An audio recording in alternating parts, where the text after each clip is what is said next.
The fourth episode of the series begins with Crichton and Aaron having a disagreement involving that gun she's carrying.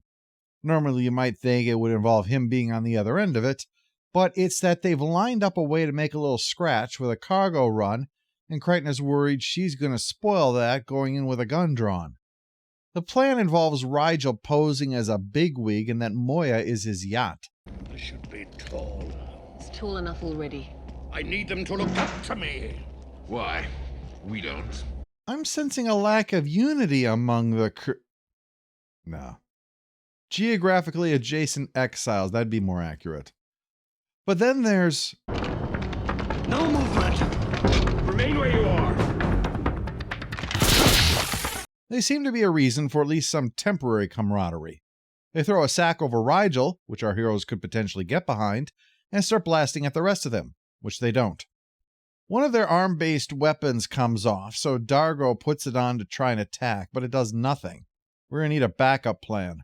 Pilot, get a tractor beam on that shuttle. Tractor beam? What's that? Fine, separate the saucer section. We don't have one. Okay, I'll be in my ready room. You mean the toilet?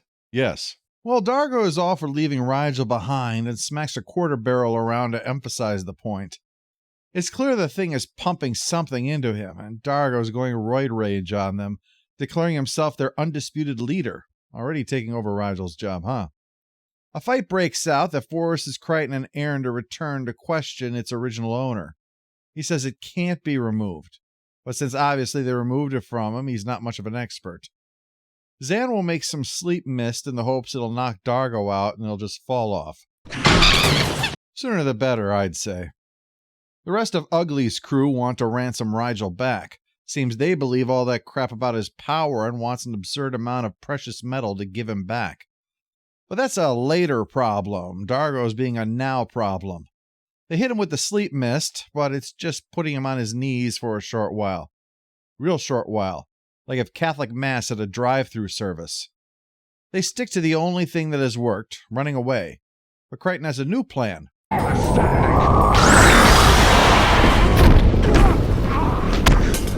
Dargo's got a high center of gravity after all. Well, that wasn't such a chore now, was it? That is the last time I go along with one of your plans. Oh, if only you knew, Aaron. As for Rigel... How dare you bury me in mud? He's got some real hard-on about mud, doesn't he?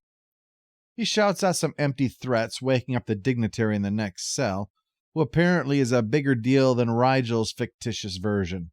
Though then again, this guy could be blowing smoke up his ass just like Rigel is to these freaks. Well, he's gonna soon have more company. Seems that he swiped a piece of Moya to use as the head of his fake scepter in order to impress these visitors. Now her orbit is deteriorating. Aaron plans to go down there to get it back, but Crichton thinks that's nuts. Well, that's too bad because he needs to come along. It's her turn to make a plan. Crichton doesn't agree. That ends the debate. He wakes up very pissed off, and her responses do not help matters.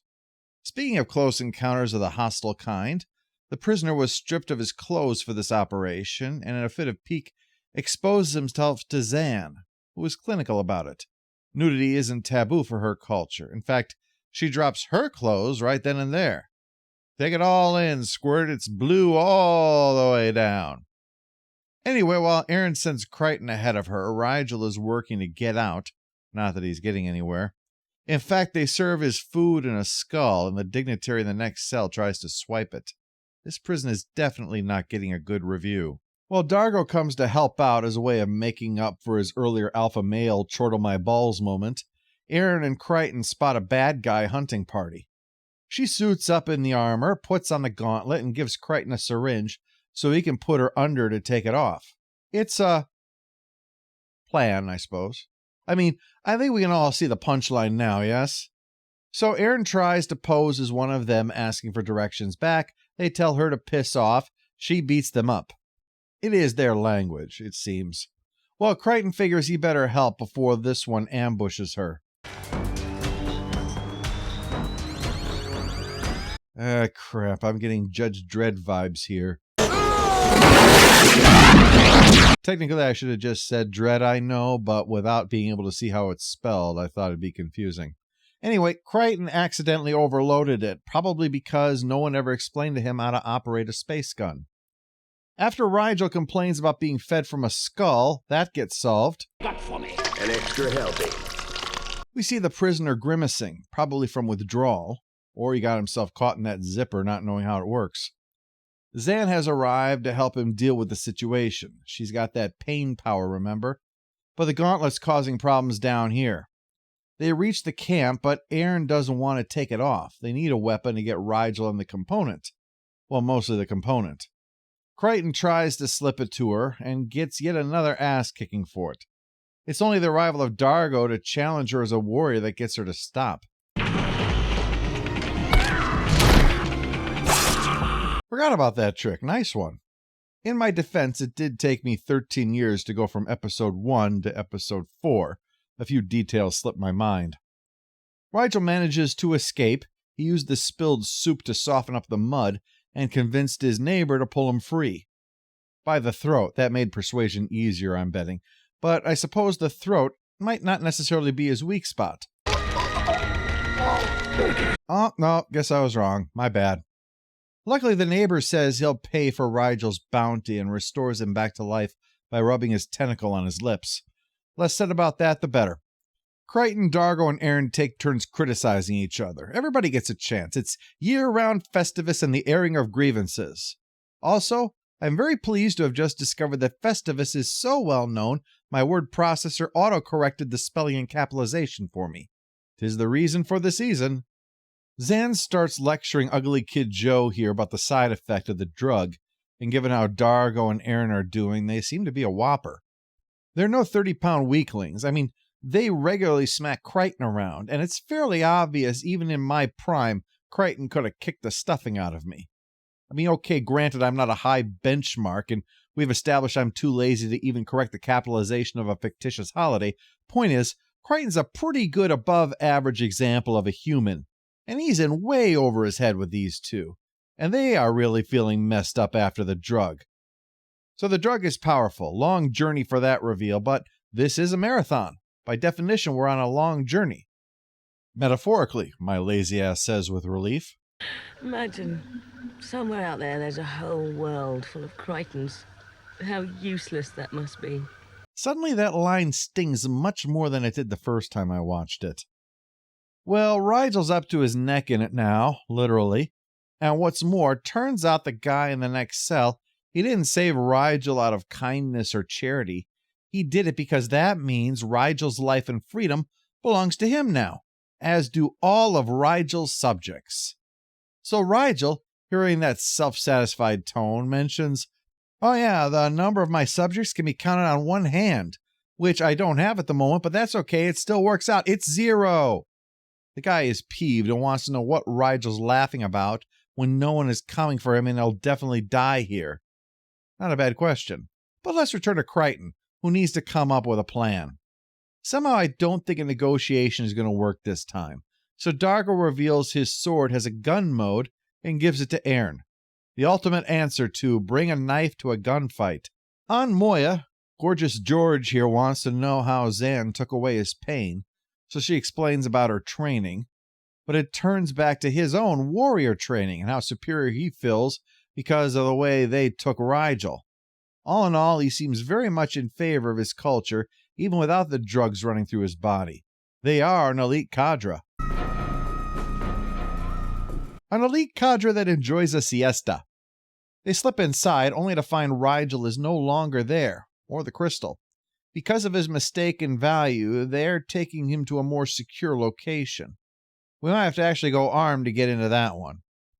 As you can imagine, you can only stroll through someone's base camp without the correct uniform for so long before someone notices you, and a fight breaks out, during which Dargo gets shot in the back. Aaron starts beating on the wound because she's a helper. Seriously, until the blood is running clear, it means that he's not going to get any better. You gotta get out the first aid mallet if you want to treat him.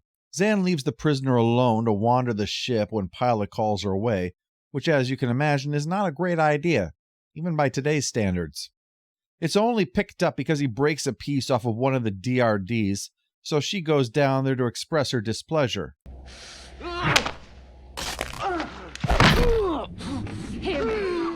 could rip you apart right now, Carl, and help me. I'd enjoy it. But you know why I don't. It ruined Crichton's flight suit.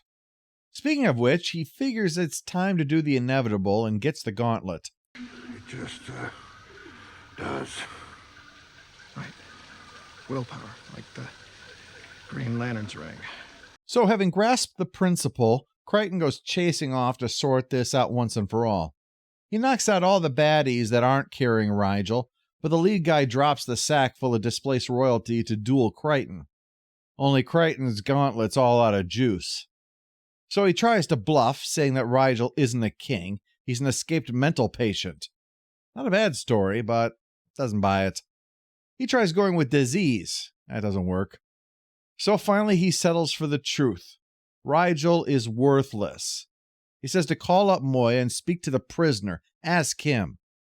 So the guy says, oh yeah, this place is worthless. He also says no, he hasn't been threatened and hasn't been mistreated. Because the guy in charge makes clear he has no tolerance for the mistreatment of prisoners. With an asterisk after it. Rygel says he knows what Crichton came for, so he swallowed it for safekeeping. Meaning so that Crichton would have to bring him back too. Piece of cake. So with that, Rygel can return the important component. Zan talks to the returned prisoner, though disappointed that he has put the gauntlet back on. But, as he notes, it's his choice to make. If he wants to live as a super soldier hopped up on chemicals and blasting anything he likes while living the life of a frontier outlaw, I guess we'll just have to assume he sees a positive in that somehow. You might notice a trend, but I give this a stamp of fine. Giving Zan her role was an interesting way to complement the action thread of the plot, where her charity is in action and her patience is tested. More is revealed about Dargo between the blood and his quattroblade, and it starts to show how Crichton is improving and serving as the needed balance between him and Aaron. They simultaneously bond in a sense over their dismissive views of Crichton, yet there is animosity because of their cultural history, which Crichton is able to mitigate with his outside-of-the-box thinking. Essentially, his presence makes the two a more effective pair through his own non-warrior but not useless ways. As for Rigel, after the glory of last time, he is laid low. Knowing he holds so little value, he swallows a valuable item just so they won't abandon him. We see, despite his arrogance, he's self-aware, knows what he really is. One more thing to annoy him. Well, let's go on to our next episode. Back and back and back to the future.